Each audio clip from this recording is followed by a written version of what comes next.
Good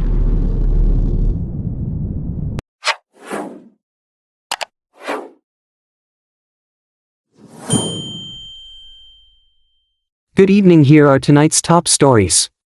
The suspect in the fatal July 4th shooting of a 6-year-old has been arrested in Guyana.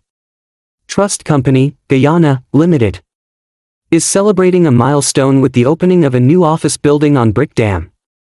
The GCCI has rejected the call for a 2 a.m. curfew, instead advocating for strengthened traffic law enforcement. A 52-year-old US-based Guyanese has been arrested for possessing an unlicensed firearm, and a hire car driver and a businessman from Kitty have also been charged with firearm possession. Rickford Burke has responded to allegations made by Thames Jugmohan. Emanuel Archibald reflects on his Olympic experience and vows to pursue his dreams. The second suspect in the attempted murder of a 6-year-old has been remanded, and Quincy has been remanded for the 2023 murder of Dexter Horsham. The Minister of Home Affairs reveals that young male drivers are responsible for the majority of accidents in Guyana. Nigel Hughes is calling for more time for judges to deliver court decisions. Stay tuned for the details of these stories. Please remember to like, share and subscribe to our channel for more news. Rickford Burke responds to Thames Jugmohan's allegations. Rickford Burke posted this notice to his social media. In response to recent statements by Guyanese businessman Thames Jugmohan and several press reports regarding allegations of U.S. federal investigations, CGID finds the claims to be repugnant, deceitful, and astonishingly fallacious. This warrants an appropriate response from our organization, which will be issued shortly.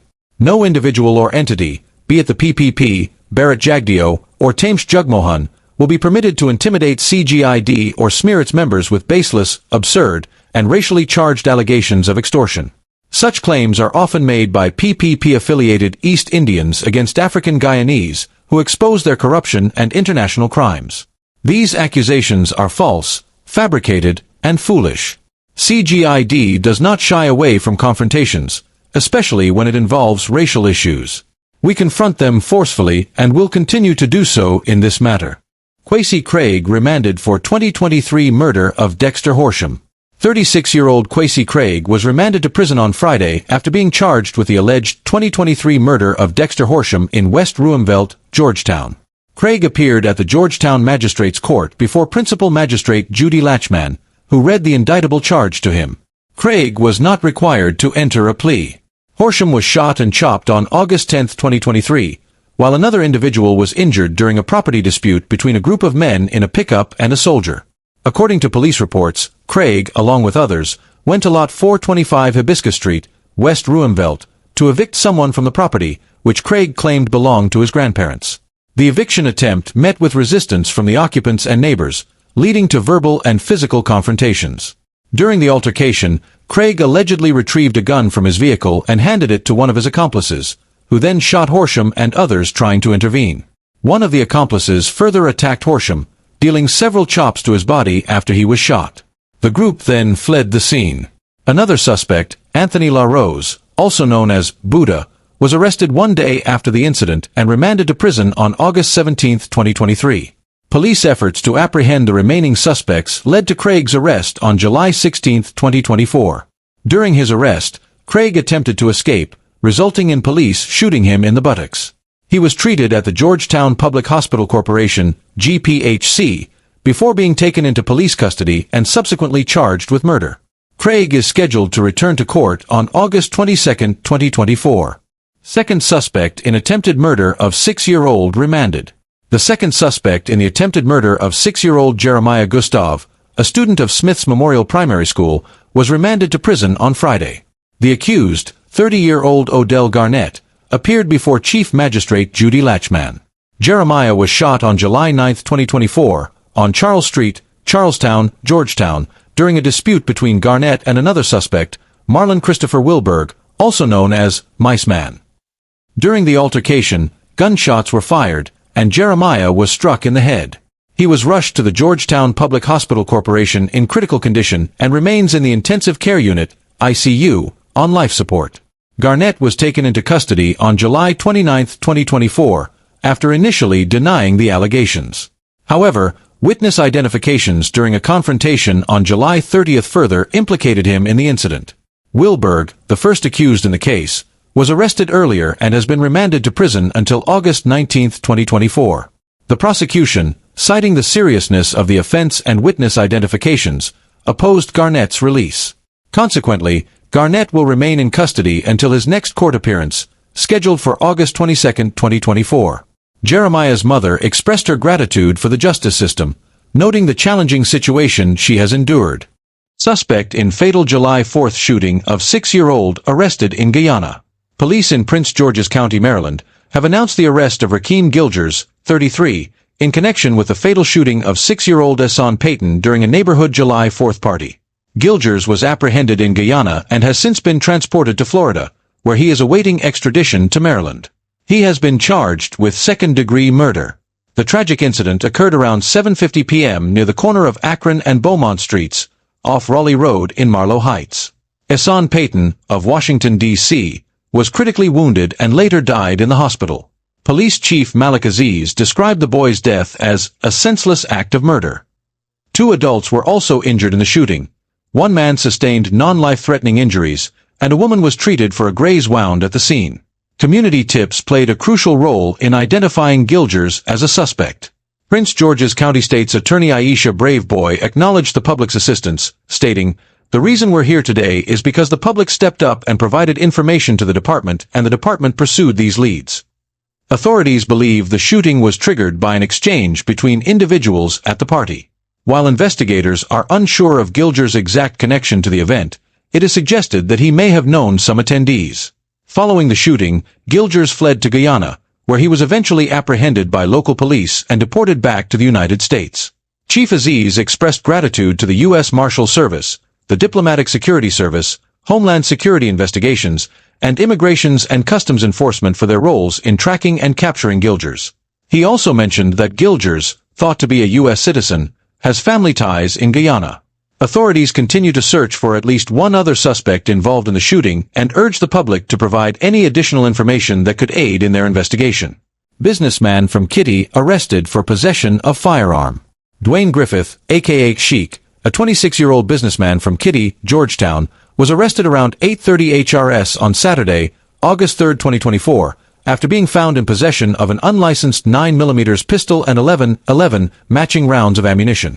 Police ranks on mobile patrol duty on Robb Street, Georgetown, received information and proceeded to the Red Dragon nightclub. There, they contacted Griffith and conducted a search on his person, discovering the 9mm pistol with a magazine containing 11 live rounds in the waist of his pants. When asked if he held a firearm license, Griffith responded, "No." He was informed of the offense, arrested, and cautioned. Griffith was then taken to Albertown Police Station, where the firearm and ammunition were marked, sealed, and lodged in separate evidence bags in his presence to be taken to the ballistics section for analysis. Griffith remains in custody while investigations are ongoing. Hire car driver arrested and charged with possession of a firearm without a license. Selwyn Gray, a 46-year-old hire car driver from Leeds Village in Quarantine, Burbus, was arrested on July 30, 2024, and charged with possession of a firearm without a license and possession of ammunition without a license. The charges were filed under Section 16(2)(a) of the Firearms Act, Chapter 1605. Gray appeared before Her Worship Michelle Matthias at the Albion Magistrates Court, where both charges were read to him. He pleaded not guilty to the charges. Bail was set at $200,000 for each charge, totaling $400,000. The case has been postponed to August 13, 2024, for a report. 52-year-old US-based Guyanese arrested for unlicensed firearm. Ganesh Rampersad, also known as Shami, a 52-year-old US-based Guyanese on vacation in No. 58 Village, Quarantine, Burbus, was arrested around 2100 hours HRS on Friday after being found in possession of an unlicensed firearm and 10 live rounds of ammunition. Police from Regional Division No. 6, acting on received information, arrived at Rampersad's residence. Upon their arrival, they identified themselves and presented a search warrant. Rampersad was informed of the tip-off that he possessed a firearm and ammunition without a license. Rampersad, acknowledging the police's presence, stated that he was a U.S. citizen who had traveled from the United States on July 27, 2024. He explained, "I'm here on vacation, and I have a firearm to protect myself. I want to be honest. Let me show you. Rampersad then led the police to a bedroom where he kept his personal belongings and retrieved a black handgun with a magazine and 10 live rounds of ammunition. He handed over the firearm to the police officers and was informed of the offense. He was subsequently arrested, cautioned, and taken to the Springlands police station along with the seized firearm and ammunition. Nigel Hughes calls for more time for judges to hand down court decisions in criminal cases.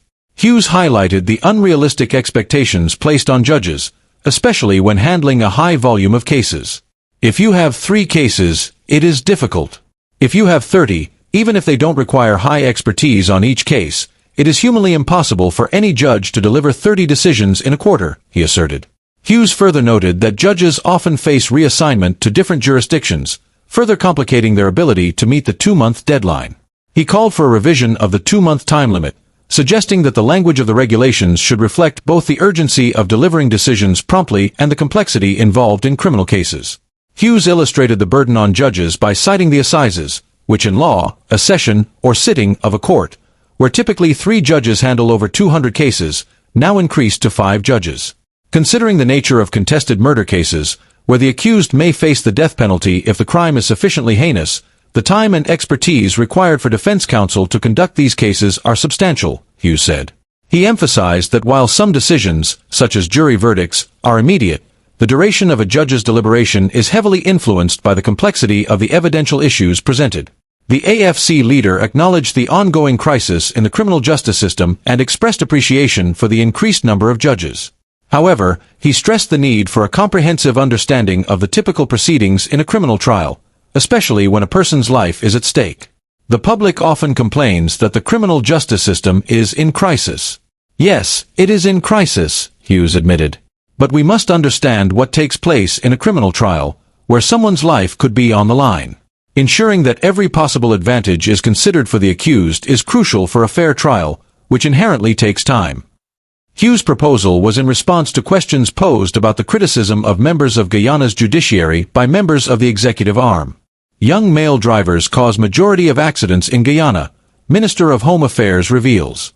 During the 2024 Road Safety Stakeholders Forum and Road Safety Campaign launch held at the Police Officers' Messenex in Eve Leary, Georgetown, Minister of Home Affairs Robeson Ben disclosed that young male drivers are reportedly responsible for the majority of road accidents in Guyana.